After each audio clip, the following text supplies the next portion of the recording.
championship game we were winning when I left the game, is all I say. And we'll probably have one of the best statistical years that I'd had. So in a lot of cases, you should get your job back. But I don't know, George had made a transition while I was hurt, and he didn't want to transition back out, and he wanted me to be the backup, and I said, I'm better than he is, and I don't want to be behind him. I shouldn't be behind him. So, and then I even said, put 2 salaries on the table and let us compete. And if I lose, I'll stay. And he said no. So I'm not staying under those circumstances.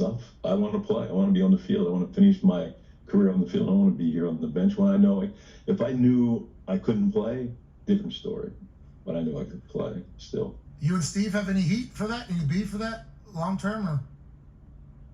No, I mean, anytime you're in a competition with somebody, it's not always the closest of friendships. I mean, we're friends, but and it was a working relationship. My job, as I always say, when they said, "How did you help Steve?" I go, "I didn't help Steve. My job was to make sure that Steve stayed right where he was, behind me. That's my job." They talk about that now. Doing my job. Excuse me? They still talk about that now. Whenever there's like a veteran in this position, it's not just quarterback. They're always like, this person needs to teach this young person how to take their job. You do teach to a certain degree, but it's one of those things that there's so much to do yourself that is really hard to sit there during a game or during practice to where you got to, I mean, the concentration that takes place from the day you start practice in the middle of the week, or like for us, we came in on Monday, had Tuesday off, started Wednesday. So from Wednesday through Sunday, it was a grind. It was hard enough to get myself ready, to try to get somebody else ready too. But not that if he asked me questions, yeah, for sure I could help join that. But for the most part, I'm concentrating on getting myself ready for the game. Speaking of getting yourself ready, and obviously you played a long time, and hey, still able to spin it. Oh, yeah. Did you do any, what was your, because obviously food science and nutrition and everything has kind of changed over the years and evolved as we've learned more about the human body and foods and everything like that. Because, forgive me if this was the era before you, but we've seen the videos of people smoking, NFL guys smoking and things like that. Like, how did you take care of your body back then? And what was it like versus what you see nowadays in the NFL? Oh, it's a lot different. I just had a simple lifting routine, very simple, till I got to Kansas City, and then Marty made me lift 5 days a week, and he made somebody go with me to make sure I didn't cheat, and I went from 192 pounds to 208. Jeez. And he wondered why I was running out of bounds, and some guy clipped my foot, and I tore my hamstring. And he said, "I thought you were faster than that." I said, "I was at 192, but not at 208. Yeah, you had to slow me down here. Back then, we had guys that smoked in the locker room. We had, but for me, I was pretty simple. I got up, like pregame was get up, go to the check in to breakfast, take a little tiny piece of, couple bites of steak just to get my stomach so it wasn't full. Halftime, I had a Snickers. And after the game, I had a double cheeseburger. It's in the locker. So, Dave, what's your game day routine? Well, I just need a couple pieces of steak. Wow. I need that Snickers. Need that Snickers. And then afterwards, double cheeseburger stat, pronto. Or the body won't show up next week. I think you're obviously so synonymous with the Niners because of the multiple Super Bowls, and you just brought up getting to the Chiefs, and we looked up, we think you were 8-3 and then 9-5, had a couple injuries, but made it to the AFC Championship. Do you keep in touch with the Chiefs program at all? Because this is kind of a Joe Montana Bowl here that's happening in the Super Bowl. And what are your thoughts on where they are right now? They're in the middle of a dynasty run, much like you guys were. Yeah, they definitely are. They've got, and that was kind of part of the reason I went there. After looking around, there were some places that I could have gone also, but you look at the organization, it was similar to what I was used to here in San Francisco.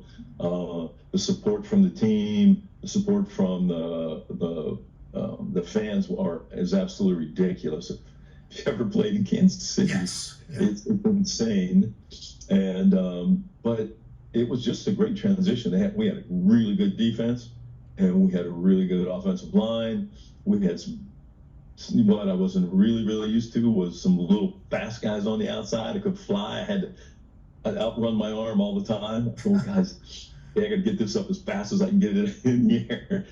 But the transition was great. The people were great. We had lived in a great neighborhood right on the golf course there, and so it was a fun place to play. Yeah. Very fun. Unfortunately, we made a mistake in that last season where we had to go to Buffalo for the championship game, and we'd beaten them already once earlier in the year.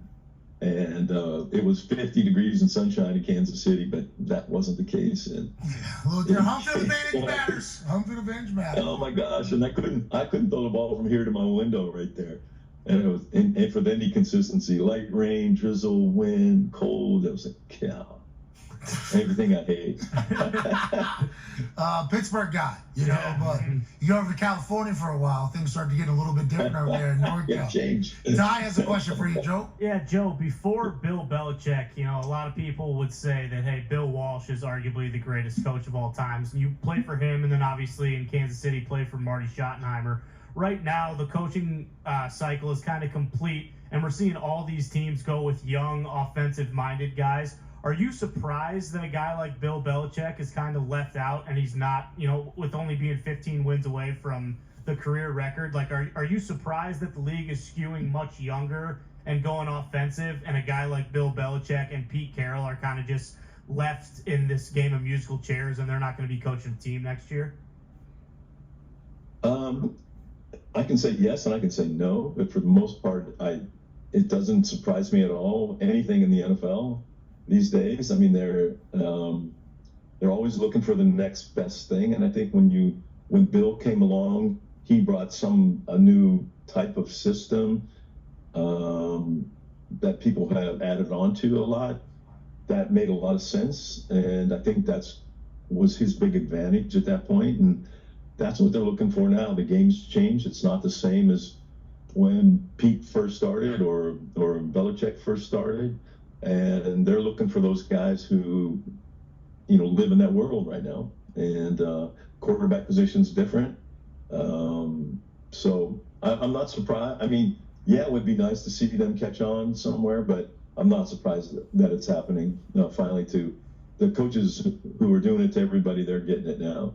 I like that. I like the way you're viewing that. A couple questions here before we let you go, and this has been so cool. I just want to let you know that. Yeah. I took a 23andMe. I'm 0.01% Italian, so as a Western Pennsylvania Italian American, this is a real dream come true. How do you feel about where the NFL is right now? A lot of the olds that are around the NFL back in the day, soft, this, that, all the different changes have been made. It's not still football. The ratings are higher than ever. The amount of money that's coming into the league is bigger and better than ever. What are your thoughts on the state of the NFL and of football whenever you watch it, Joe?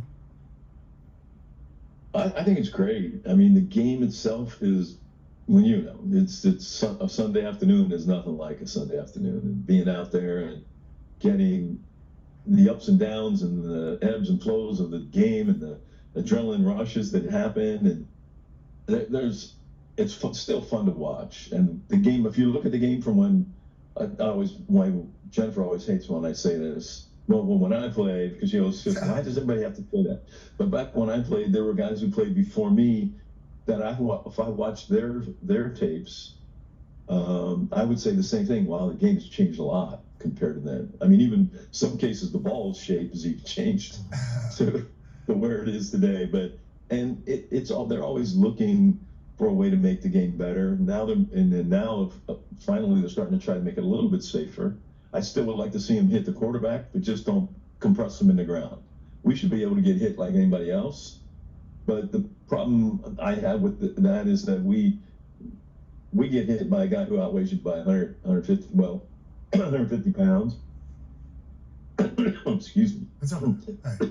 Oh, that's right. Take your time, Joe. Jeez, Joe, take your time. You cannot have you choking up. You know what I mean? You gather your breath. We already got enough people attacking us, Joe. We already got enough people. I have two. Yeah, we have two. We have 3 grandkids and super spreaders. So I got something. And well, we hope you're all right. But yeah, I think that I just think that they should be part of the game more of that and be able to feel the hit. Just don't compress them. Yeah, and like I think Tom Brady says the same thing. I think Aaron Rodgers says the same thing. I think everybody that is potentially Mount Rushmore, Peyton's. I think everybody that's on the Mount Rushmore of quarterbacks, there's like 5 to 6 guys I think that are kind of on everybody's list.